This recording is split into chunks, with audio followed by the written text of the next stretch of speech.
إن الحمد لله نحمده ونستعينه ونستغفره ونؤمن به ونتوكل عليه ونعوذ بالله من شرور أنفسنا ومن سيئات أعمالنا من يهده الله فلا مضل له ومن يضلله فلا هادي له ونشهد أن لا إله إلا الله وحده لا شريك له ونشهد أن محمدا عبده ورسوله أرسله بالحق بشيرا ونذيرا وداعيا إلى الله بإذنه وسراجا منيرا أما بعد فإن خير الحديث كتاب الله وخير الهدى هدى محمد صلى الله عليه وسلم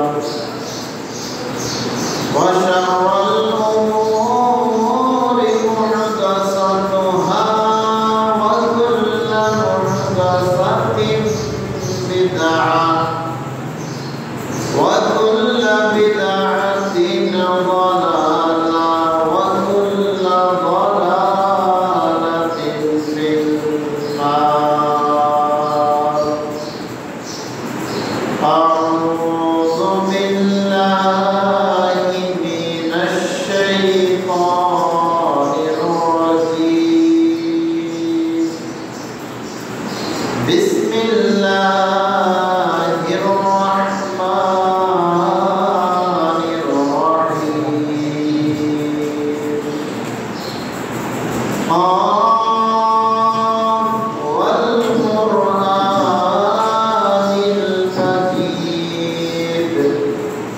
بل عجبوا أن جاءهم منذر منهم فقال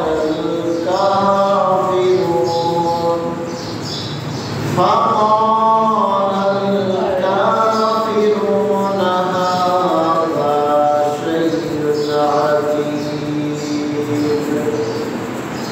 أإذا متنا وكنا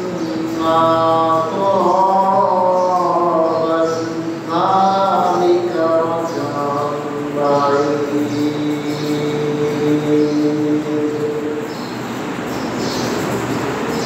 وبعد فأعوذ بالله من الشيطان الرجيم. بسم الله الرحمن الرحيم.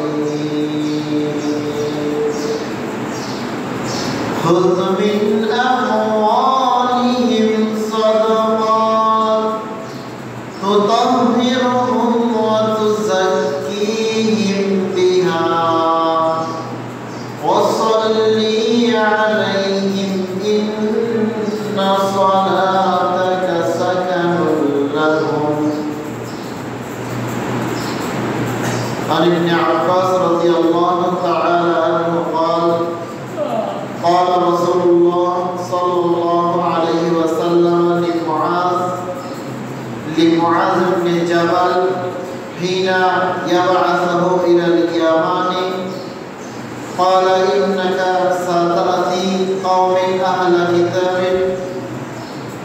فإذا جئتم فادعوهم إلى أن يشهدوا أن لا إله إلا الله وأن محمد رسول الله فإنهم أطاعون لك بذلك فأخبرهم أن الله قد افترض عليهم 5 صلوات في كل يوم وليلة فإنهم أطاعون لك بذلك فأخبرهم أن الله قد افترض عليهم صدقات تؤخذ من أغنيائهم وترد إلى فقرائهم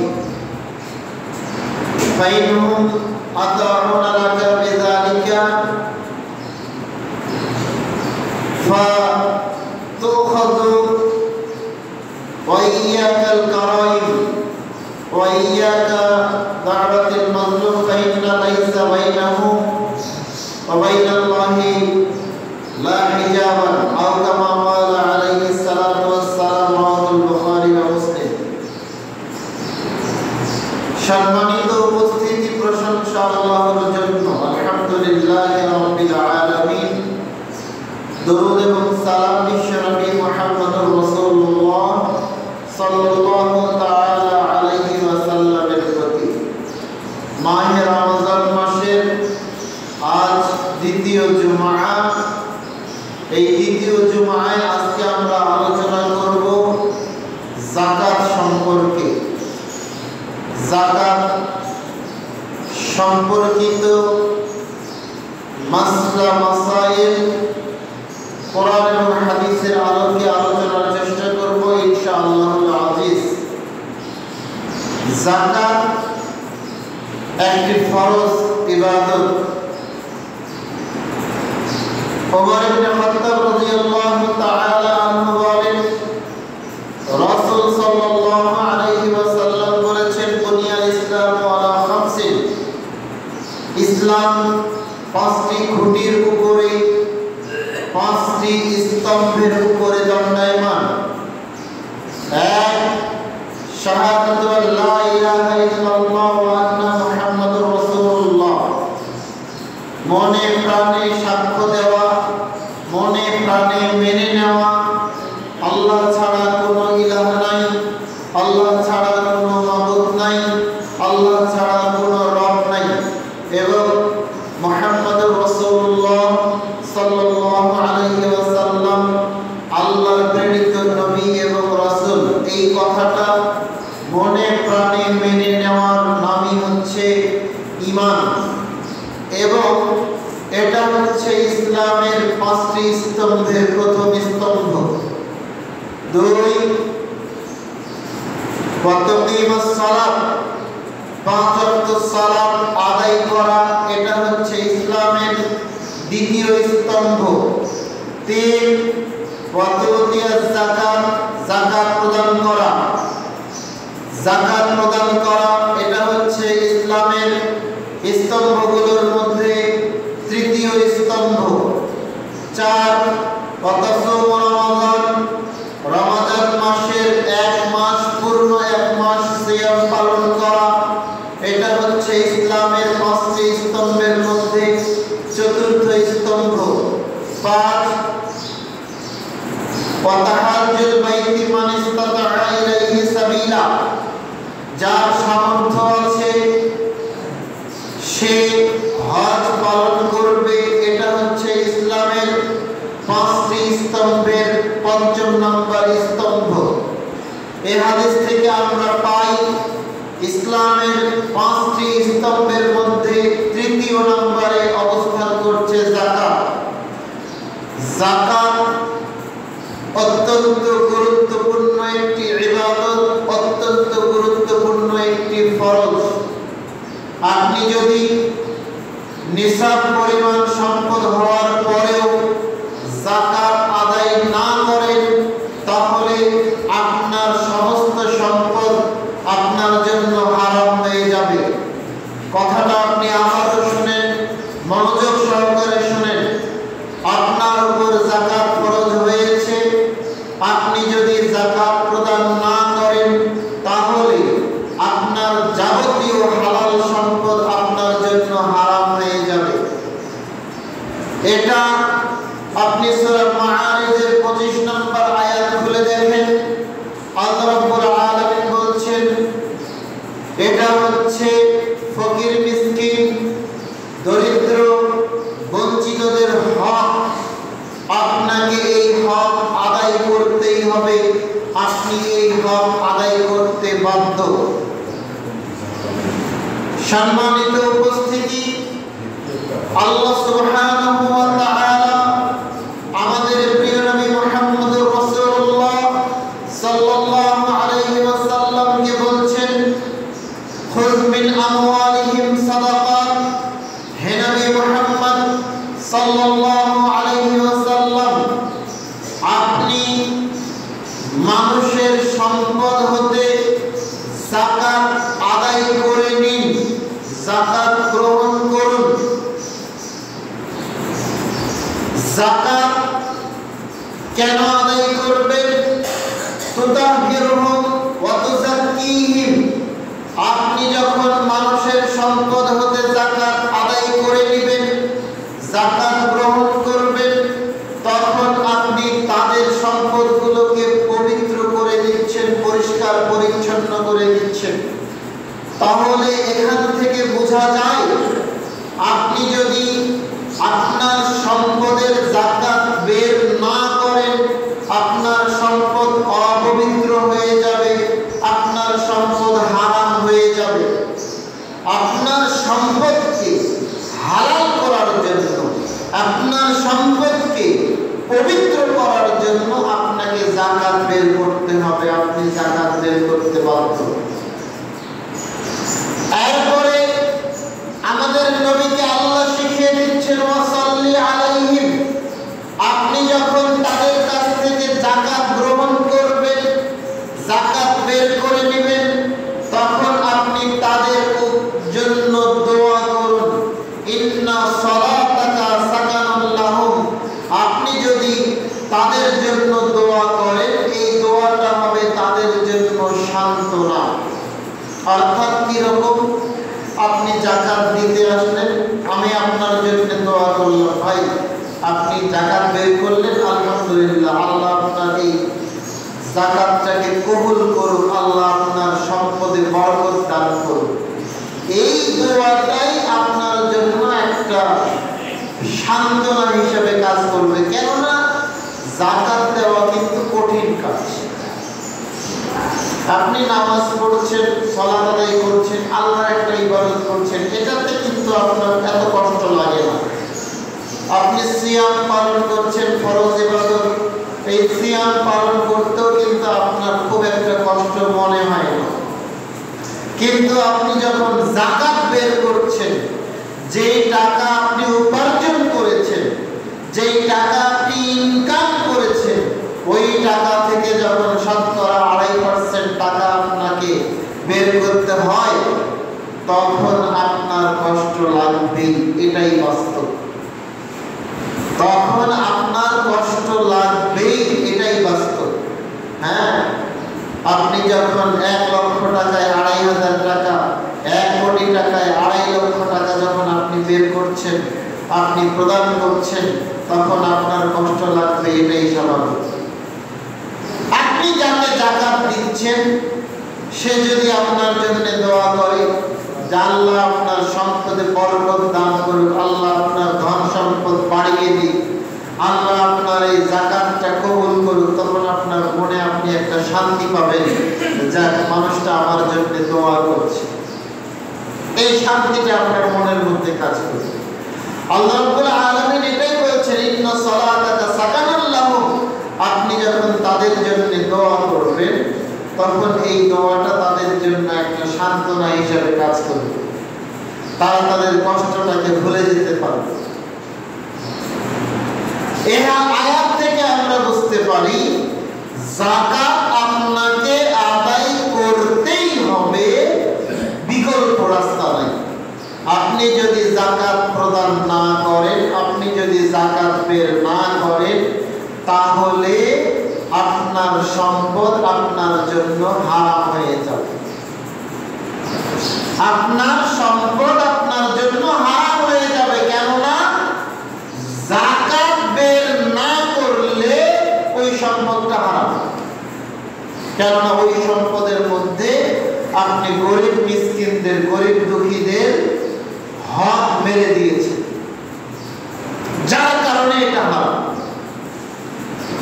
আর আল্লাহ রাসূল সাল্লাল্লাহু আলাইহি ওয়াসাল্লাম বলেছেন, তার ভাষা অনুযায়ী বোঝা যাচ্ছে যে এই সম্পদ খেয়ে আপনি ইবাদত করলে ওই ইবাদত কবুল হবে না।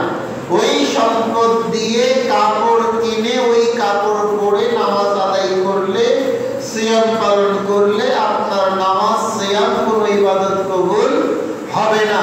শুধু আপনার না, আপনার ওই যাকাত না দেওয়া টাকা সম্পদ থেকে আপনি আপনার পরিবার চালাচ্ছেন। আপনার পরিবারে আপনার মা আছে, আপনার বাবা আছে, আপনার স্ত্রী আছে, আপনার ছেলে মেয়ে আছে, এদের সবার ইবাদত কবুল হবে না যাকাত বের না করার কারণে। পুরা পরিবার তখন হারামের মধ্যে চলে যাবে। যাকাত অত্যন্ত ভয়ানক একটা বিষয়। যাকাত আপনাকে আদায় করতেই হবে। আবু হুরায়রা রাদিয়াল্লাহু তাআলা আনহু বলেন, আব্দুল্লাহ ইবনে আব্বাস রাদিয়াল্লাহু তাআলা আনহু বলেন, রাসূল সাল্লাল্লাহু আলাইহি ওয়াসাল্লাম যখন মুআজ ইবনে জাবালকে পাঠাচ্ছেন ইয়ামানে, ইয়ামানের গভর্নর করে পাঠাচ্ছেন, আল্লাহ রাসূল তখন মুআজকে কিছু উপদেশ দিচ্ছেন। মুআজ, শোনো, ইন্নাকা সাতাতি আহল মিন কওমিন আহলা কিতাবিন, তুমি আহলে কিতাব ইহুদি খ্রিস্টানদের এলাকায় যাচ্ছ, ওখানে গিয়ে তোমার প্রথম দাওয়াত হবে ফাদউহুম আইয়াশহাদু আল্লা ইলাহা ইল্লাল্লাহ ওয়া আন্না মুহাম্মাদুর রাসূলুল্লাহ। তারা প্রথমেই সাক্ষী দিবে, মনে প্রাণে বিশ্বাস করবে আল্লাহ ছাড়া কোনো মাবুদ নাই, আল্লাহ ছাড়া কোনো ইলাহ নাই, এবং মুহাম্মদ রাসূলুল্লাহ সাল্লাল্লাহু আলাইহি ওয়াসাল্লাম আল্লাহর নবী। অর্থাৎ তাদেরকে তুমি প্রথমেই ইসলামের দাওয়াত দিবে। এটা হচ্ছে তোমার প্রথম কাজ, তাদেরকে তুমি প্রথমেই ইসলামের দাওয়াত দিবে।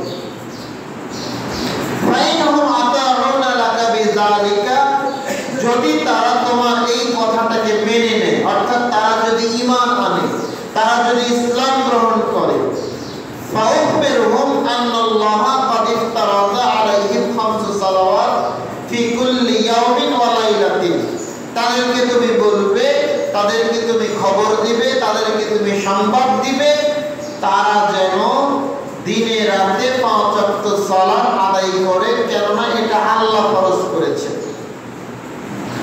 ফাইনহুম আতাউনা লাকা বিযালিকা, তারা যদি তোমার এই কথাটাও মেনে নেয়, তাহলে ফাউখবিরহুম আন্নাল্লাহা ক্বাদ ইফতারাযা আলাইহিম সাদাকা, আল্লাহ তাদের উপরে যাকাত ফরজ করেছেন। দেখেন ইসলামের গতিটা দেখেন, আল্লাহ রাসূল প্রথমেই তাদেরকে ইসলামের দাওয়াত দিতে বললেন। ইসলাম যখন কবুল করবে তারপরে তাদেরকে নামাজের দাওয়াত দিতে বললেন। যখন ওটাও মেনে নিবে তারপরে তাদেরকে যাকাত দেওয়ার কথা বললেন। এটা হচ্ছে ইসলামের ধাপ। আপনি যদি শুরুতেই তাদেরকে গিয়ে যাকাতের কথা বলেন, মানুষ ইসলামই গ্রহণ করবে না। কি ভাববে, কি মনে করবে? মনে করবে এমন একটা ধর্ম আগেই টাকা চায়, এটাই ভাববে। এমন একটা ধর্ম আগেই টাকা চায়, এটাই ভাববে। আল্লাহ রাসূল একটা গতি শিখিয়ে দিলেন, আগে তাদেরকে ইসলামের দাওয়াত দিবে। যখন তারা ইসলাম কবুল করবে তখন আগে তাদেরকে এবার নামাজের দাওয়াত দিবে। আগে ইসলাম, তারপরে নামাজ, তারপরে যাকাত। আল্লাহ রাসূল শিখিয়ে দিচ্ছেন এইভাবে। ফাইনহুম আতাউনা লাকা বিযালিকা, যদি তারা এই যাকাতটাও মেনে নেয় যে হ্যাঁ যাকাত দিতে হবে, আল্লাহ রাসূল যাকাত দিতে বলেছেন, আচ্ছা আমরা যাকাত দিব, তারা যদি এটাও মেনে নেয়, তাহলে এবার তুমি কি করবে? তাদের সম্পদ হতে মধ্যম সম্পদগুলোকে তুমি যাকাত হিসেবে কবুল করবে। মধ্যম বেছে বেছে ভালোগুলোকে নিবে না, বেছে বেছে ভালোগুলোকে নিবে না, মধ্যমগুলোকে নিবে। ওয়াইয়াকা বিদুআইল মাজলুম, মুআজ শোনো, তুমি কিন্তু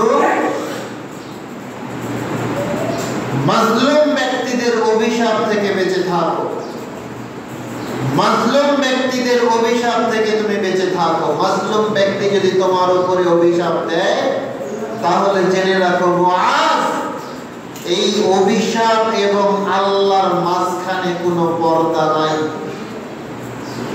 অভিশাপ, মানুষের অভিশাপ এবং আল্লাহর মাঝখানে কোনো পর্দা নাই। মানুষ যদি অভিশাপ করে তোমার উপরে, আর এই অভিশাপ যদি সঠিক হয়, এই অভিশাপ যদি ন্যায়সঙ্গত হয়, তাহলে এই অভিশাপ কিন্তু আল্লাহর দরবারে কবুল হবে। সম্মানিত উপস্থিতি, একাধিক দিন আপনাকে বলেছি, খবরদার কারো অভিশাপ নিয়েন না, এমন ভাবে চলিয়েন না যে মানুষ আপনার উপরে অভিশাপ দিতে বাধ্য হয়। মানুষের অভিশাপ খুব খারাপ জিনিস। মানুষ যদি আপনার উপরে অভিশাপ করে আর ওই অভিশাপ যদি ন্যায়সঙ্গত হয়, তাহলে কিন্তু এই অভিশাপ আপনার উপরে ফলবেই ফলবে। আল্লাহ রাসূল মুআজকে শিক্ষা দিচ্ছেন, মুআজ, মানুষকে তুমি যাকাতের কথা জানিয়ে দাও। যখন তারা ইসলাম গ্রহণ করবে, যখন তারা সালাত আদায় করবে, তখন তুমি এবার তাদেরকে যাকাতের কথা বলো। শোনো মুআজ, যাকাত নিতে গিয়ে কিন্তু বেছে বেছে ভালোগুলোকে নিও না, যেগুলো মধ্যম সেগুলোকে নিও। তাহলে এই হাদিস থেকে আমরা বুঝতে পারলাম যাকাত একটা ফরজ ইবাদত, যাকাত দিতেই হবে, যাকাত আদায় করতেই হবে। আবু হুরায়রা রাদিয়াল্লাহু তাআলা আনহু বলেন, রাসূল সাল্লাল্লাহু আলাইহি ওয়াসাল্লাম বলেছেন, দেখেন যাকাত না দেওয়ার শাস্তি কি রকম হয়, এখানে দেখে নেন।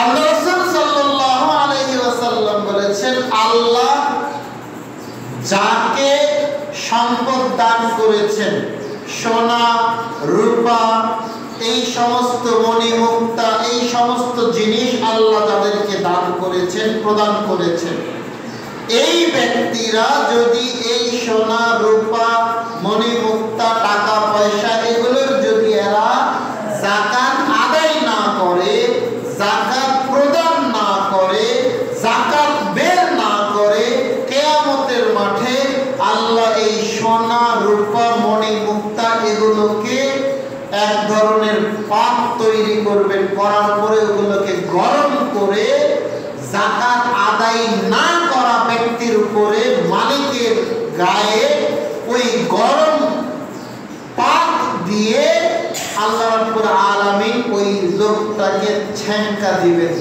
দিবেন, ওই লোকটাকে দান দিবেন।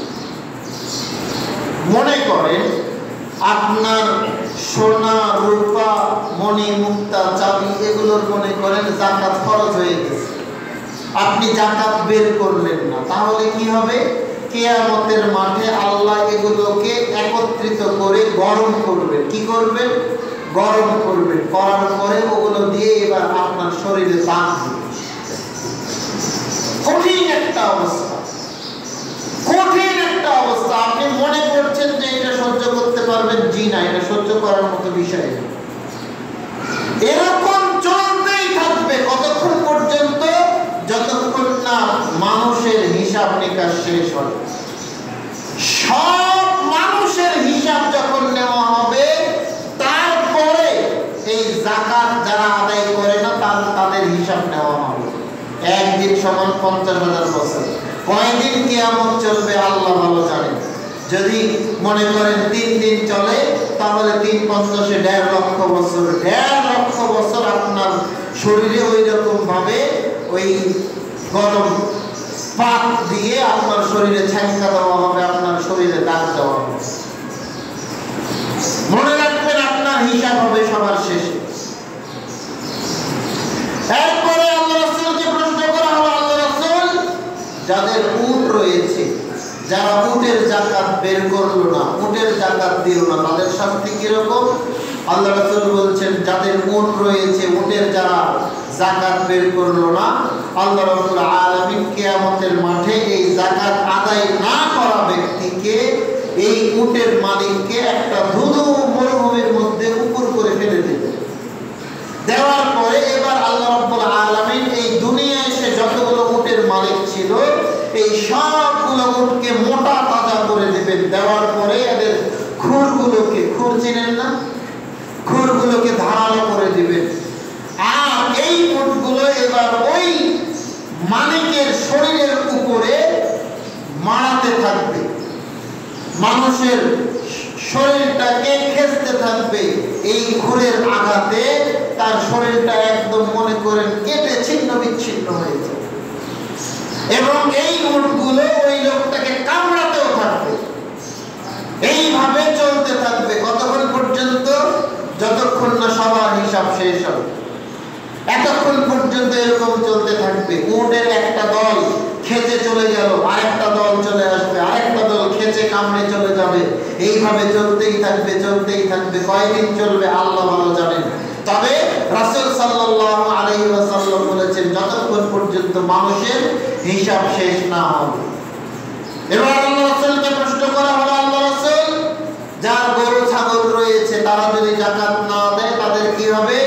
আল্লাহ রাসূল বলছেন, যাদের গরু ছাগল রয়েছে তারা যদি গরু ছাগলের যাকাত না দেয়, কিয়ামতের মাঠে এই গরু ছাগলের মালিককে একটা ধুধু মরুভূমির মধ্যে ফেলে দেওয়া হবে। আর এই গরু ছাগলগুলোকে, তাদের খুরগুলোকে ধারালো করে দেওয়া হবে, তাদের মাথায় ধারালো শিং দেওয়া হবে। এই গরু ছাগল এবার ওই লোকটাকে শিং দিয়ে গুতাতে থাকবে, পা দিয়ে খেঁচতে থাকবে, মারাতে থাকবে, একেবারে তাকে ছিন্ন বিচ্ছিন্ন করে দেবে। এরকম চলতেই থাকবে যতক্ষণ না মানুষের হিসাব শেষ হবে। হাদিস বুখারী মুসলিম, হাদিস বুখারী মুসলিমে। আপনি যাকাত যদি বের না করেন, আপনার শাস্তি হবেই হবে। কিয়ামতের মাঠে এই শাস্তিগুলো হবে। জাহান্নাম তো আছে, জাহান্নাম তো আছেই, কিয়ামতের মাঠেই আপনার এরকম শাস্তি হবে। আপনি এই শাস্তি সহ্য করবেন কিভাবে? শুনুন, যাকাত ফরজ হয়েছে, যাকাত বের করে দিন। ওটা হচ্ছে মানুষের ময়লা, ওটা হচ্ছে আপনার সম্পদের ময়লা, হয় না? এই যে আপনি মনে করেন বাজার থেকে মুড়ি কিনে নিয়ে এসেছেন, আপনার স্ত্রী বাড়িতে ওই মুড়িগুলো থেকে ময়লাগুলো ঝেড়ে ঝেড়ে ফেলে দিচ্ছে, দিচ্ছে না? আপনি যেই জিনিসটা খাচ্ছেন ওই জিনিসটার ময়লাটাও আপনি বের করে দিচ্ছেন। আপনার গাছের ফল গাছ থেকে পড়লো, মাটিতে পড়লো, ওই ফলটা খাওয়ার আগে ওই ফলটাকে আপনি ধুয়ে নিচ্ছেন। কেন ধুয়ে নিচ্ছেন? হয়তো বা ওই ফলে ময়লা লেগে আছে, আপনি ওই ফলটা ধুয়ে নিচ্ছেন, তারপরে আপনি ওই ফলটা খাচ্ছেন। বাজার থেকে আপেল আঙ্গুর কিনে নিয়ে এসেছেন, হ্যাঁ, বাজার থেকে খেজুর কিনে নিয়ে এসেছেন, ওই খেজুর, ওই আপেল, ওই আঙ্গুর আপনি ধোয়ার পরে তারপরে খাচ্ছেন। কেন খাচ্ছেন? কেননা সেখানে ময়লা লেগে থাকতে পারে। তার মানে আপনি ময়লা খাবেন না। তো যেই আপনি ময়লা না খাওয়ার জন্য এত কিছু করছেন, সেই আপনি তো যাকাত না দিয়ে তো ময়লাই আবার খাচ্ছেন। লাভটা কি হবে? বরং ওই ফলে লেগে থাকা ময়লার চাইতে এই ময়লাটা বেশি খারাপ। ওই ফলের ময়লাটা হয়তো বা আপনার পেট একটু খারাপ করতে পারে, আপনার ডিসেন্ট্রি ধরাতে পারে, আপনার বমি হওয়াতে পারে, কিন্তু এই ময়লাটা যে আপনার সব ইবাদতকে নষ্ট করে দিচ্ছে, আপনি এটা খেয়াল করবেন না। এই ময়লাটা যে আপনার সমস্ত সম্পদকে হারাম করে দিচ্ছে, আপনি এটা খেয়াল করবেন না। এত বোঝ হয়ে গেছেন আপনি, এত বেঈমান হয়ে গেছেন আপনি। আপনার কি একটু বিবেচনায় আসলো না যে আমাকে আমার এই সম্পদের যাকাত বের করতে হবে, যাকাত বের না করলে আমার সমস্ত সম্পদ হারাম হয়ে যাচ্ছে? এই চিন্তা কি আপনার মনের মধ্যে আসছে না? দেখেন তো আল্লাহ রাসূল কি বলছেন। আবু হুরায়রা রাদিয়াল্লাহু তাআলা আনহু বলেন, রাসূল সাল্লাল্লাহু আলাইহি ওয়াসাল্লাম বলেছেন, মান আতাআল্লাহু মালান, আল্লাহ রাব্বুল আলামিন যখন কোনো ব্যক্তিকে সম্পদ দান করলেন, ধন সম্পদ দান করলেন, ওয়ালাম ইউতি যাকাতাহু, ওই লোক যদি ওই সম্পদের যাকাত বের না করে, মুসরিলাহু মালুহু ইয়াউমাল কিয়ামাতি শুজাআন আকরান, কিয়ামতের মাঠে আল্লাহ রাব্বুল আলামিন ওই সমস্ত সম্পদকে একটা সাপে রূপান্তর করবেন, একটা বিষাক্ত সাপে রূপান্তর করে দিবেন। যেই লাহু যাবিবাতান, ওই সাপের চোখের উপরে দুইটা কালো কালো দাগ থাকবে, দেখতে বিকট একটা সাপ আল্লাহ রাব্বুল আলামিন তৈরি করে দিবেন এবং ওই সাপটাকে আপনার গলার মধ্যে পেঁচিয়ে দিবেন। সাপ এবার আপনার গলায় পেঁচে আছে আর আপনার মুখের সামনে ফণা তুলে এবার সরাসরি আপনার দুইটা ঠোঁট কামড়ে ধরেছে, কামড়ে ধরে বলছে, আনা মালুকা আনা কানজুকা, আমি হচ্ছি তোমার মাল, আমি হচ্ছি তোমার সম্পদ, যাকে তুমি দুনিয়ায় একত্রিত করেছিলে, জমা করেছিলে, কিন্তু যাকাত দেও নাই। চিন্তা করে দেখেন, এই শাস্তি কি সহ্য করা যায়? এই শাস্তি কি আপনি সহ্য করতে পারবেন? যাকাত আপনার উপর ফরজ হয়েছে, আপনি যাকাত বের করছেন না কেন? যাকাত আপনার উপরে ফরজ আর আপনি যাকাত বের করছেন না, আপনি যাকাতটাকে জরিমানা মনে করছেন। আল্লাহ রাসূল বলছেন, ওয়াল যাকাতু মাগরামান, এমন একটা সময় আসবে যেই সময় মানুষ যাকাতটাকে জরিমানা মনে করবে। এটাই তো সেই সময়, এইটাই তো সেই সময়। আপনাকে যখন বলা হচ্ছে, ভাই আপনার যাকাত তো মনে করেন, আমাকে বললেন হিসাব বের করার জন্য, আমি হিসাব বের করে দেখলাম আপনার মনে করেন 1 লক্ষ টাকা বা 50,000 টাকা আপনার যাকাত বের করতে হবে। আপনি বলছেন সুবহানাল্লাহ, এত টাকা? আপনি নিজে বলছেন এত টাকা দিতে হবে যাকাত, তার মানে যাকাতটা আপনার উপর এখন ভারী হয়ে গেছে, আপনি যাকাতটাকে জরিমানা মনে করছেন। এগুলো কিয়ামতের আলামত, এগুলো কিয়ামতের আলামত। কিয়ামতের আগে এগুলোই হবে। ওমর ইবনে খাত্তাব রাদিয়াল্লাহু তাআলা আনহু বলেন, আমরা রাসূল সাল্লাল্লাহু আলাইহি ওয়াসাল্লামের পাশে বসেছিলাম, ইযতালা আলাইনা রাজুল, এমন অবস্থায় আমাদের কাছে হঠাৎ করে একজন লোক আসলেন। লোকটার চুলগুলো ছিল কুচকুচে কালো এবং পরিপাটি করা, আর লোকটার গায়ের জামাটা ছিল ধবধবে সাদা। লা ইউরা আলাইহি আসারুস সাফার, লোকটা যে দূর থেকে আমাদের মাঝে এসেছেন তার পোশাক আশাক, তার শরীর দেখে বোঝা যায় না।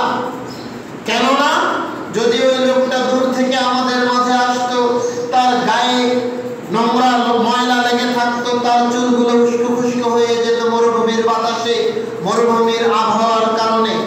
ওয়ালা ইয়ারিফুহু মিন্না আহাদুন, আবার লোকটাকে আমরা কেউ চিনিও না, মনে করেন এটা হচ্ছে তেঘরা সোনামার পাড়া। একটা লোক আপনার মাঝে আসলো, ওই লোক আপনারা চিনেনই না, তার মানে লোকটা হয়তো দূর থেকে এসেছে আপনাদের এখানে।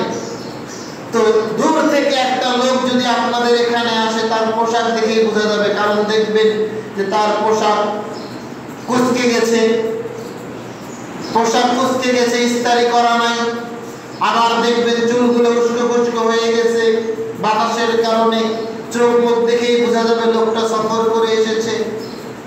আর যদি পোশাক আশাক পরিপাটি থাকে, সুন্দরভাবে সাজানো গোছানো থাকে, পোশাক আশাকে কোনো নোংরা লেগে নাই, মাথার চুলগুলো উস্কো খুস্কো নাই, তাহলে বুঝতে হবে লোকটা এখানকার, ওইখান থেকে এখানে এসেছে, কি আর হবে।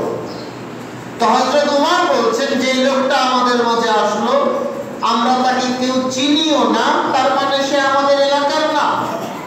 আবার এমনও নয় যে সে দূর থেকে এসেছে, কারণ দূর থেকে আসলে তার পোশাক থেকে বোঝা যাচ্ছে, এরকম কিছুই না। ফাজালাসা ইলা নবী সাল্লাল্লাহু আলাইহি ওয়াসাল্লাম, লোকটা আল্লাহ রাসূলের সামনে বসলো। আল্লাহ রাসূলের সামনে বসে ফাসনাদা রুকবাতাইহি ইলা রুকবাতাইহি, আল্লাহ রাসূলের হাঁটুর সাথে নিজের হাঁটুগুলো লাগিয়ে দিল। ওয়া ওয়াকা কাফাইহি আলা ফাখিযাইহি, এবং সে নিজের উড়োর উপরে তার দুইটা হাত রাখলো। তার মানে একটা বসার গতি বোঝা যাচ্ছে, আদর।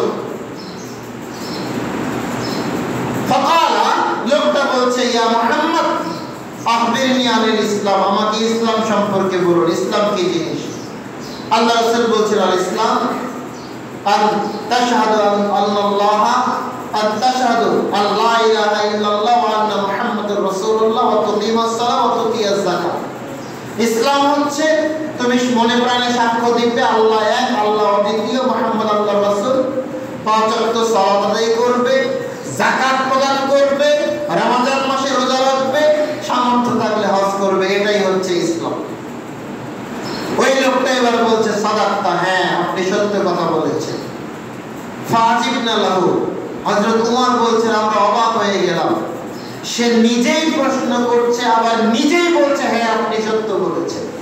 তার মানে সে জানে, সে আগে থেকেই জানে যে ইসলাম কি জিনিস, যার কারণে সে বলছে সাদাক্তা, হ্যাঁ আপনি সত্য বলেছেন। এবার ওই লোকটা বলছে আখবিরনি আনিল ইহসান, আমাকে ইহসান সম্পর্কে বলুন, আল্লাহর ইবাদতের একটা গতি আমাকে বুঝিয়ে দেন। আল্লাহ রাসূল বলছেন আনতা আবুদাল্লাহ কাআন্নাকা তারাহু, তুমি এমন ভাবে আল্লাহর ইবাদত করবে যেন তুমি আল্লাহকে দেখছো। ফাইন লাম তাকুন তারাহু ফাইন্নাহু ইয়ারাকা, যদি তুমি আল্লাহকে দেখতে না পাও তাহলে এটা তুমি মনে করো যে আল্লাহ তোমাকে দেখছেন। তার মানে তুমি যে কোনো ইবাদত করবে ওই ইবাদতটা হতে হবে একমাত্র আল্লাহকে খুশি করার জন্য, ওয়ান এন্ড অনলি আল্লাহকে খুশি করার জন্যই তুমি ওই ইবাদতটা করছো, এটা তোমাকে মনে রাখতে হবে। যে কোনো ইবাদত, সেটা নামাজ হোক, সেটা সিয়াম হোক, সেটা যাকাত হোক, সেটা হজ হোক, যে ইবাদতই হোক না কেন, ফরজ বা নফল, ফরজ বা নফল, যে ইবাদতই হোক না কেন ওই ইবাদতটা হতে হবে ওয়ান এন্ড অনলি আল্লাহ রাব্বুল আলামিনকে খুশি করার জন্য, অন্য কোনো উদ্দেশ্যে না। এটাই হচ্ছে হিসাব। ওই লোকটা আবার বলছেন সাদাক্তা, হ্যাঁ আপনি সত্য বলেছেন। এইভাবে লম্বা একটা হাদিস, আমরা অত দূর না যাই, আমরা এখানে একটা জিনিস দেখতে পেলাম। এই লোক যিনি প্রশ্ন করছিলেন আল্লাহ রাসূলকে, ইনি ছিলেন জিবরাইল আলাইহিস সালাতু ওয়াস সালাম। হাদিসের শেষ অংশে আল্লাহ রাসূল বলছেন ওমর আতাদরি মানিস সাইল, তুমি কি বলতে পারবে এই যে আমাকে এতক্ষণ প্রশ্ন করছে এই লোকটাকে? হযরত ওমর বলছেন আল্লাহু ওয়া রাসূলুহু আলাম, আমি তো জানি না, তবে আল্লাহ আল্লাহ রাসূল ভালো জানেন লোকটা কে ছিল। আল্লাহ রাসূল বলছেন হুয়া জিবরাইল, ইনি ছিলেন জিবরাইল আলাইহিস সালাতু ওয়াস সালাম, আতাকুম ইউআল্লিমুকুম দীনাকুম, তিনি এসেছিলেন তোমাদেরকে দ্বীন ইসলাম শিক্ষা দেওয়ার জন্য।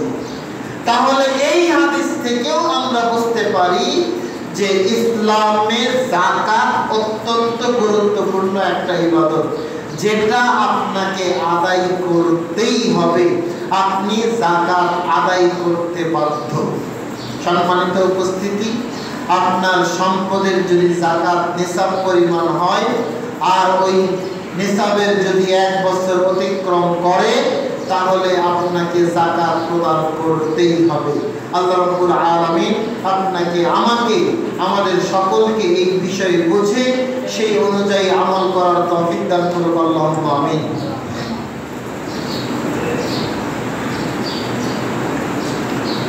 আলহামদুলিল্লাহি ওয়াহদা ওয়াসসালাতু ওয়াসসালামু আলা মান লা নাবিয়্যা বা'দা। আবু হুরায়রা রাদিয়াল্লাহু তাআলা আনহু বলেন, রাসূল সাল্লাল্লাহু আলাইহি ওয়াসাল্লাম যখন মৃত্যুবরণ করলেন, লাম্মা তুফিয়া রাসূলুল্লাহ সাল্লাল্লাহু আলাইহি ওয়াসাল্লাম ওয়াস্তাখলিফা আবু বকর, আল্লাহ রাসূল মৃত্যুবরণ করলেন আর আবু বকর সিদ্দিক রাদিয়াল্লাহু তাআলা আনহু খেলাফতের দায়িত্ব গ্রহণ করলেন, খলিফা হলেন, গভর্নর হলেন। তখন আরবের মধ্যে যারা কুফরি করার তারা কুফরি করলো, অর্থাৎ কেউ বলছে যে নামাজ পড়বো যাকাত দিব না, কেউ বলছে এটা করব না, কেউ বলছে ওটা করব না, মানে মানুষের মধ্যে পার্থক্য করে ফেললো, মানুষের মধ্যে বিভেদ সৃষ্টি হয়ে গেল। হযরত ওমর এবার আবু বকরকে বলছেন, হযরত আবু বকর এখন আপনি কি করবেন? যারা যাকাত দিচ্ছে না তাদের ব্যাপারে আপনার মন্তব্য কি? আপনি তো তাদের সাথে যুদ্ধ করতে পারবেন পারবেন না। কেননা আল্লাহ রাসূল সাল্লাল্লাহু আলাইহি ওয়াসাল্লাম বলেছেন, উমিরতু আন উকাতিলান নাস হাত্তা ইয়াকুলু লা ইলাহা ইল্লাল্লাহ। আমাকে আদেশ করা হয়েছে আপনি ততক্ষণ পর্যন্ত মানুষকে হত্যা করবেন যতক্ষণ না তারা বলে লা ইলাহা ইল্লাল্লাহ, অর্থাৎ ইসলাম গ্রহণ করার আগ পর্যন্ত আপনি মানুষকে হত্যা করবেন। আর যখনই মানুষ লা ইলাহা ইল্লাল্লাহ বলবে, যখনই মানুষ ইসলাম গ্রহণ করবে, তখন তাদের রক্ত আমার জন্য হারাম। তার মানে তাদেরকে আর হত্যা করা যাবে না, তাদেরকে আর হত্যা করা যাবে না। হত্যা করা যাবে কতক্ষণ পর্যন্ত? যতক্ষণ না তারা ইসলাম কবুল করছে। তো হযরত উমর আবু বকরকে বলছেন, আবু বকর এবার আপনি কি করবেন বলেন?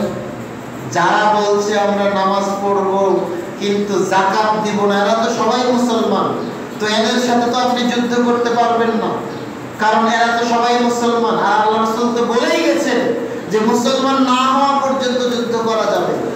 এখন তাহলে আপনার মন্তব্য কি? হযরত উমর বলছেন আবু বকর, হযরত আবু বকর বলছেন উমর, যখন আপনি মুশরিক ছিলেন তখন কিন্তু আপনি বীর ছিলেন, আর এখন ইসলাম গ্রহণ করার পরে আপনি কাপুরুষ হয়ে গেছেন। হ্যাঁ, আপনি এই কথা বলছেন আমাকে? শুনুন, আমি বলছি আমি ততক্ষণ পর্যন্ত মানুষের সাথে যুদ্ধ করব যতক্ষণ তারা সালাত এবং যাকাতের মধ্যে পার্থক্য করবে। যারা বলছে আমি নামাজ পড়ব কিন্তু যাকাত দিব না, তার মানে সে দুইটা ফরজকে পার্থক্য করে দিচ্ছে। নামাজও ফরজ, যাকাতও ফরজ। তো আমি নামাজ পড়ব যাকাত দিব না, তার মানে আমি একটা ফরজ ধরলাম, একটা ফরজ ছেড়ে দিলাম। যারা এরকম কথা বলবে আমি তাদের সাথে যুদ্ধ করব, হয় মরব না হয় মারব। হযরত ওমর শোনাও, শুধু তাই না, রাসূলের যুগে যারা ধান দিয়েছে, ধানের সাথে বস্তাও দিয়েছে, গরু দিয়েছে, ছাগল দিয়েছে, গরু ছাগলের সাথে রশিও দিয়ে গেছে। এখন আমার সময়ে যদি ধান দিয়ে যায় বস্তা না দেয়, আমার সময়ে গরু দিয়ে যায় যদি গরুর দড়ি না দেয়, আমি ওই বস্তার জন্য, আমি ওই দড়ির জন্য মানুষের সাথে যুদ্ধ করি। সুবহানাল্লাহ। ঈমান কাকে বলে চিন্তা করো। হযরত আবু বকর নরম সরল মানুষ। আসলে যতগুলো সাহাবী আছে সবচাইতে নরম মনের সাহাবী হচ্ছে আবু বকর।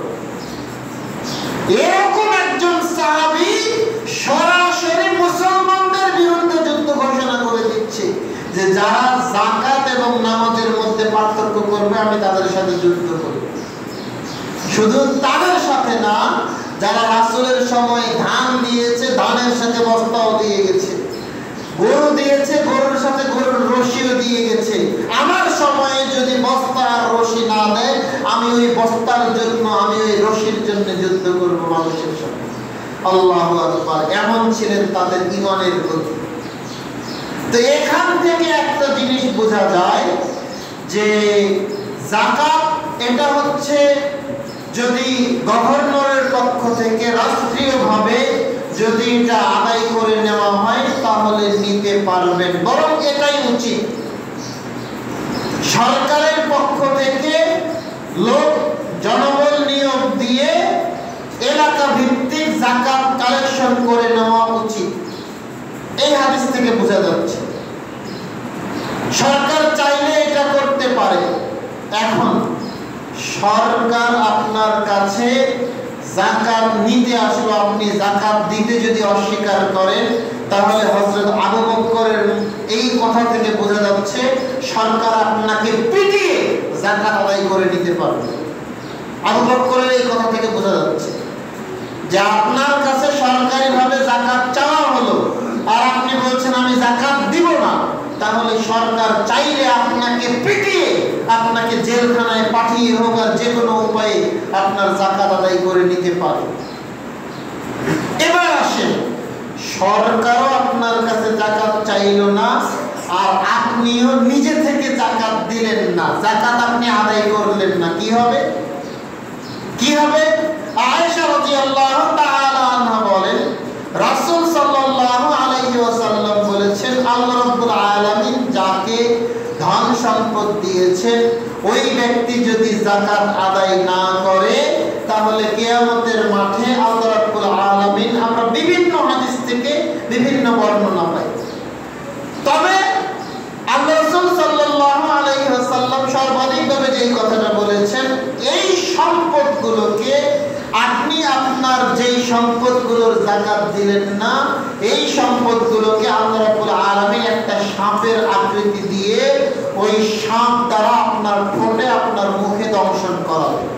একটা বিষাক্ত সাপ আপনাকে দংশন করবে, আপনাকে ছোবল মারবে, এরকম চলতে থাকে। সম্মানিত উপস্থিতি, যাকাত আপনাকে আমাকে আদায় করতেই হবে, এর বিকল্প নাই।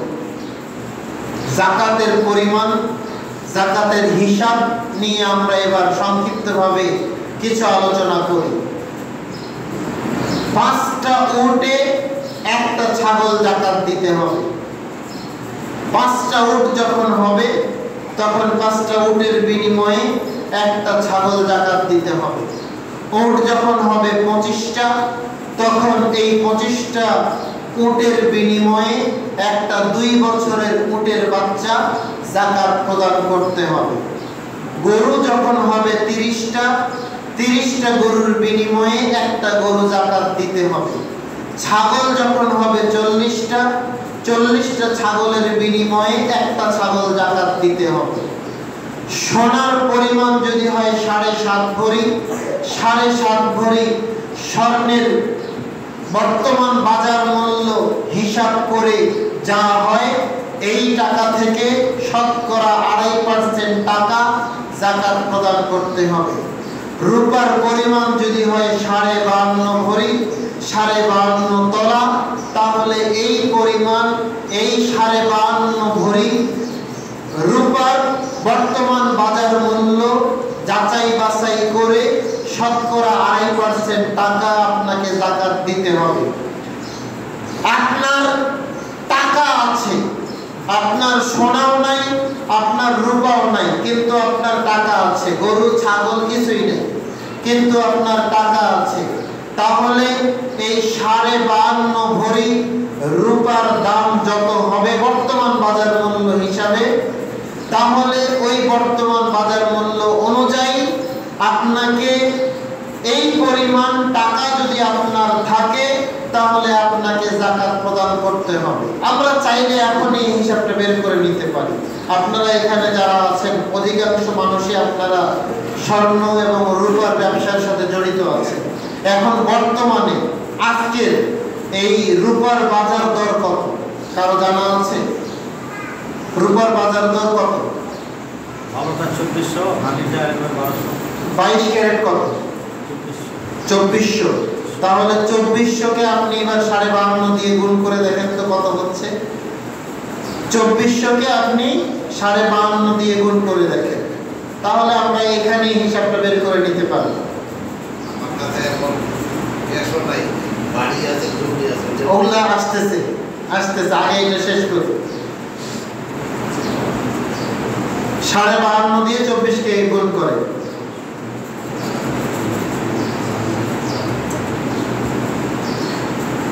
1 লক্ষ কত আসবে? 20,000। 1,26,000। তাহলে তার মানে বোঝা যাচ্ছে যে বর্তমান বাজার মূল্য অনুযায়ী যদি আপনার কাছে 1,26,000 টাকা থাকে, তবে শর্ত আছে। আজকে এটা রমজান মাস এবং রমজান মাসের আছে কততম রোজা? 13তম রোজা। গত বছর 13তম রোজায় যদি আপনার গত বছরের নিসাব ছিল কিন্তু 1 লক্ষ, আমার মনে আছে 1,12,000 টাকা। হ্যাঁ, আমার মনে আছে গত বছর এরকম সময়ে যদি আপনার 1,12,000 টাকা থাকে আর আজকে যদি আপনার কাছে 1,26,000 টাকা থাকে, তার মানে আপনার এবার নিসাব পূর্ণ হয়ে গেছে। যাকাতের শর্ত হচ্ছে আপনার নিসাব পূর্ণ হতে হবে। 2 নম্বর শর্ত হচ্ছে 1 বছর পূর্ণ হতে হবে। মাঝখানে যদি আপনি ফকির বিষয় না। কিন্তু আজকে আপনার যদি 1,26,000 টাকা থাকে আর যেই দিন এই নিসাব শুরু হয়েছিল ওই দিনের যদি পূর্ণ টাকা থাকে তাহলে আপনাকে আজকের হিসাবে যাকাত বের করতে হবে। এই 1,26,000 টাকার 2.5% টাকা আপনাকে প্রদান করতে হবে। এটা হচ্ছে আপনার টাকার হিসাব। এবার আসেন, ওই যে উনি একটা প্রশ্ন করলেন যে আমার ক্যাশ নাই কিন্তু আমার বাড়ি আছে আর কি বলেন আমার জমি জমা আছে। শুনেন, ব্যবহৃত জিনিসের যাকাত নাই। যেমন আপনি বললেন আপনার বাড়ি আছে, বাড়ির যাকাত হয় না। আপনার জমি আছে, জমির যে সরকার খাজনা নেয় এটা কিন্তু সম্পূর্ণ ভুল। জমির যেটা ফসল বের হবে এই ফসল যদি আপনার হয় 18 মণ 30 কেজি, কত বললাম? 18 মণ 30 কেজি। এই ফসল যদি আপনার হয় তাহলে এই ফসল থেকে 20 ভাগের 1 ভাগ আপনাকে ওসর বের করতে হবে। 18 মণ 30 কেজি হচ্ছে নিসাব। আর এটার জন্য ফসলের জন্য কিন্তু 1 বছর পূর্ণ হওয়াটা জরুরি না। ওটা যখন ফসল উঠবে, কোরআনের আয়াত, যেই দিন ফসল উঠবে ওই দিনই আপনাকে এটা বের করে দিতে হবে। এটা হচ্ছে আপনার ফসলের হিসাব। এছাড়া জমি জমার কোনো যাকাত চলে না। তবে আপনি জমি কিনে রেখেছেন ব্যবসা করার জন্য, কথাটা বুঝেন। আপনি জমি কিনে রেখেছেন ব্যবসা করার জন্য, মানে এই জমিটা আমার কিনা আছে, এই জমিটা আমি কিনে রেখেছি, যখন দাম বেড়ে যাবে তখন আমি এটা বিক্রি করে দিব। তাহলে এখানে একটা জিনিস আপনাকে খেয়াল রাখতে হবে। মনে করেন দিনাজপুর শহরে আপনি 5 শতক জমি কিনে রেখেছেন। যেই দিন আপনি জমিটা কিনেন সেই দিন শতক ছিল 50,000 টাকা। আজ থেকে কয়েক বছর আগে 50,000 টাকা শতক ছিল। আজকে ওই জমির মূল্য আপনার মনে করেন 5 লাখ টাকা শতক হয়ে গেছে। তো যেই দিন আপনি কিনেছিলেন সেই দিন আপনি কিনেছিলেন 5 শতক জমি 2.5 লাখ টাকা দিয়ে, 50,000 টাকা শতক হিসাবে। আর এখন ওই জমি যদি আপনি বিক্রি করতে যান তাহলে 5 লাখ টাকা শতকে 5 5 25 লাখ টাকা দাম পড়ে যাচ্ছে। তাহলে ওই জমির আপনাকে যাকাত বের করতে হবে, যেহেতু ওই জমিটা আপনার ব্যবসার জমি। এই জমির আপনাকে যাকাত বের করতে হবে বর্তমান বাজার মূল্য হিসাবে।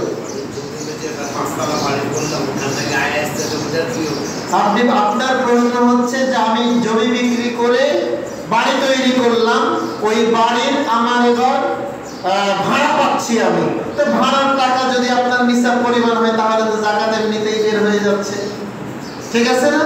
তাহলে এখানে হচ্ছে আপনার জমি আপনি কত টাকা দিয়ে কিনেছেন সেটা আজকে এটা দেখবো না, কিন্তু আপনি আজকে ওই জমির বাজার মূল্য কত ওই মূল্য অনুযায়ী আপনাকে এবার যাকাত বের করতে হবে।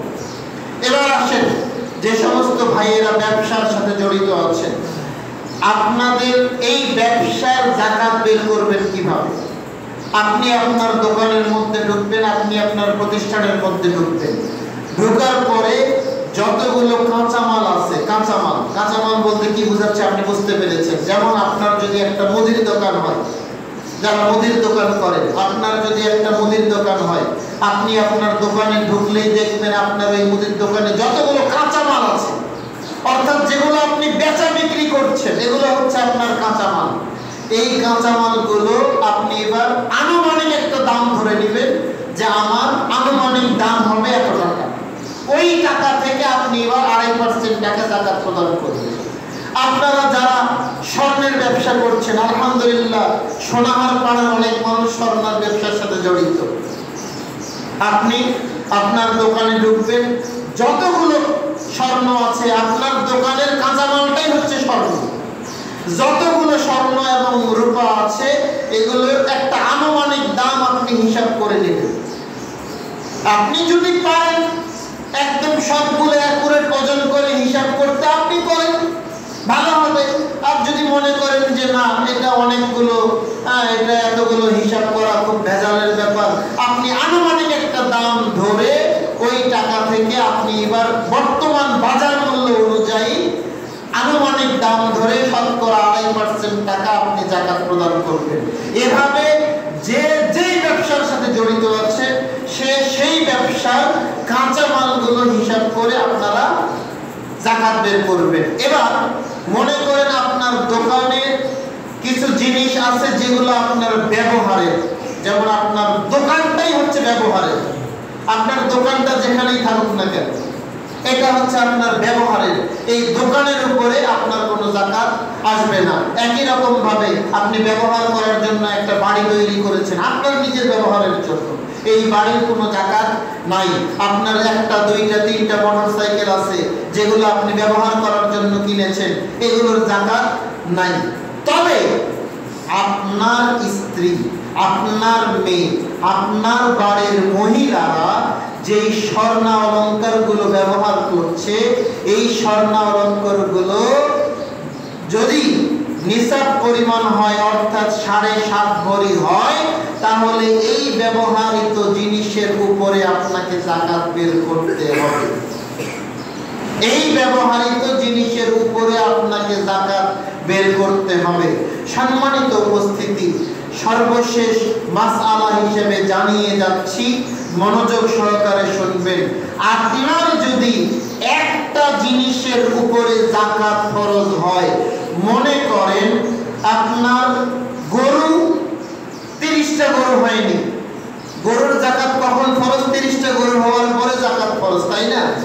ছাগল যখন 40টা হবে তখন যাকাত ফরজ, স্বর্ণ যখন 7.5 ভরি হবে তখন যাকাত ফরজ, রূপা যখন 52.5 ভরি হবে তখন যাকাত ফরজ।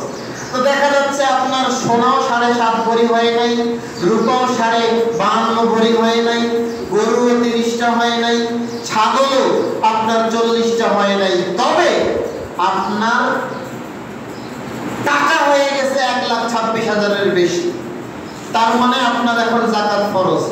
যখন একটা জিনিসের উপরে যাকাত ফরজ হবে, তখন আপনার বাড়িতে যতগুলো যাকাত যোগ্য জিনিস আছে, অর্থাৎ যতগুলো সোনা আছে, যতগুলো রূপা আছে, যতগুলো গরু আছে, যতগুলো ছাগল আছে, এগুলোর সবার যাকাত কিন্তু এখন আনুমানিক একটা দাম ধরে আপনাকে যাকাত বের করতে হবে। আমি মনে হয় বুঝাতে পেরেছি। যখন আপনার একটা জিনিসের উপর যাকাত ফরজ হয়ে যাবে, তখন যতগুলো যাকাত যোগ্য জিনিস আছে, এই প্রত্যেকটা জিনিসের আনুমানিক একটা দাম ধরে আপনাকে যাকাত বের করতে হবে। সম্মানিত উপস্থিতি, সবজি যারা চাষ করেন, আলু, পটল, এরপরে বেগুন সহ আনুষঙ্গিক যতগুলো সবজি যারা চাষ করেন, আম যারা চাষ করেন, লিচু যারা চাষ করেন, এই ফসলগুলোর উপরে কোনো যাকাত নাই। আপনি এগুলোর বিনিময়ে, এগুলোর জন্য কোনো ওসর নাই, এগুলোর জন্য কোনো যাকাতও নাই, আপনি এগুলোর বিনিময়ে এমনিতে আল্লাহর রাস্তায় দান সদকা করে দিন, খুশি হয়ে। কেন কেন খুশি হবেন আপনি? ওই যে আল্লাহ বলেছেন, লা ইন শাকারতুম লা আযীদান্নাকুম, আমি তোমাকে যে নিয়ামত দিয়েছি, এই নিয়ামতের জন্য যদি তুমি শুকরিয়া করো, আমি তোমার নিয়ামত আরো বাড়িয়ে দিই। আপনি দেখলেন আপনার আম বাগানে এবার 100 মণ আম হয়েছে, আলহামদুলিল্লাহ। কি বলবেন? আলহামদুলিল্লাহ, আল্লাহ তুমি আমাকে এবার 100 মণ আম দিয়েছো, আমি তোমার রাস্তায় খুশি হয়ে এই টাকাটা দান করি। ব্যবসা করতেছে, যে বাগান নিয়ে ব্যবসা করতেছে, বাগান নিয়ে যারা ব্যবসা করতেছে, মানে আপনার প্রশ্ন হচ্ছে যে কেউ কেউ বাগান কিনে ব্যবসা করছে 1 বছর 2 বছরের জন্য, ওটা ওই এমনিতেই দান সদকার মধ্যে পড়ে যাবে। আর এখানে একটা জিনিস আছে যে এই না, আপনার প্রশ্নটা ঠিক আছে যে এখানকার কাঁচামাল কিন্তু তার বাগান নাই, তাহলে এটার একটা আনুষঙ্গিক আনুমানিক দাম ধরে কিন্তু তাকে যাকাত প্রদান করে দিতে হবে। জি জি জি, বুঝতে পেরেছি। আমি প্রথমে এই প্রশ্নটা বুঝতে পারিনি। তার মানে ওই যে এটার এখন কাঁচামাল হচ্ছে আমার, এই বাগানটাই হচ্ছে আমার কাঁচামাল, তাহলে এটার একটা আনুমানিক দাম ধরে আমাকে এবার যাকাত প্রদান করতে হবে। আচ্ছা, আরেকটা জি বলেন। দোকানে তো অনেক ধরনের মেশিন আছে, কিছু কিছু মেশিন আছে 2, 4, 5 লাখ 10 লাখ টাকা। না না না, মেশিনের এটা ব্যবহৃত জিনিস, এই মেশিনের কোনো যাকাত আসবে না। আর কারো কোনো প্রশ্ন যাকাত সম্পর্কে যদি থাকে করে নিতে পারেন। দেখেন, এগুলো কিন্তু আপনাদের ক্লিয়ার হয়ে নিতে হবে। আগেই বলছি, আপনার যাকাত যদি আপনি ঠিক মতো বের না করেন, আপনার সম্পদ কিন্তু সব হারাম হয়ে যাবে। তো আপনি আপনার হালাল সম্পদটাকে হারাম বানাবেন কিসের জন্য?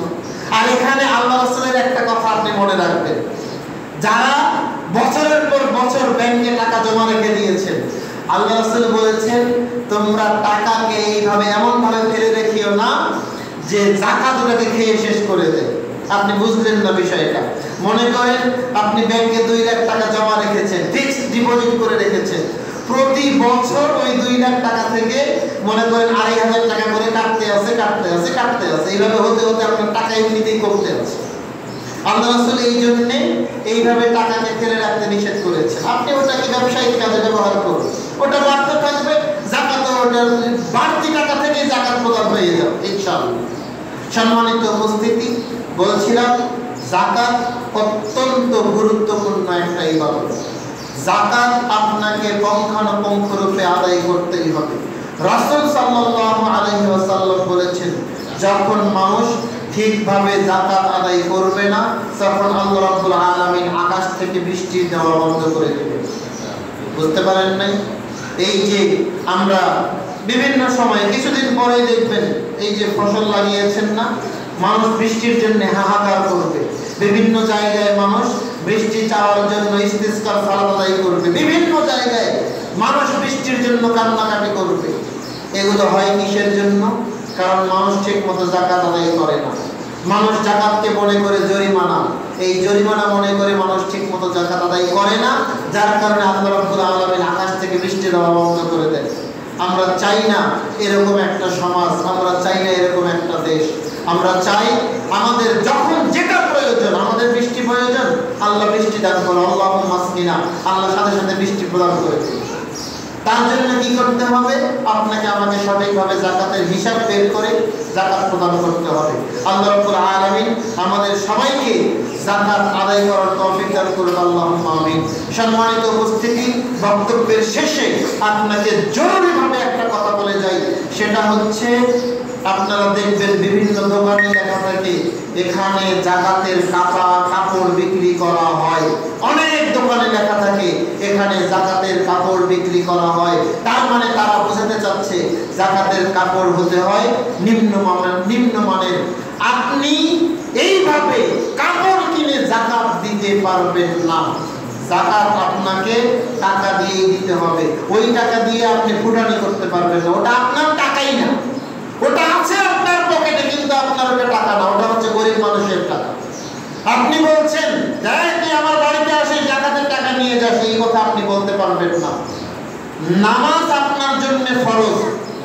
আমার সম্মানিত শিক্ষক শাইখ মাওলানা গোলাম কিবরিয়া নূরী আজ থেকে কয়েক বছর আগে এটিএম বাংলার একটা প্রোগ্রামে একটা কথা বলেছিলেন, যেটা কথা এখনো আমার মনে নাড়া দেয়। তিনি বলেছিলেন নামাজ আপনার জন্য ফরজ, মসজিদ হেঁটে হেঁটে আপনার কাছে যায় না, আপনি হেঁটে হেঁটে মসজিদে আসেন। হজ আপনার উপরে ফরজ, কাবা ঘর কিন্তু আপনার বাড়িতে আসে না, আপনি কাবা ঘরের কাছে যান।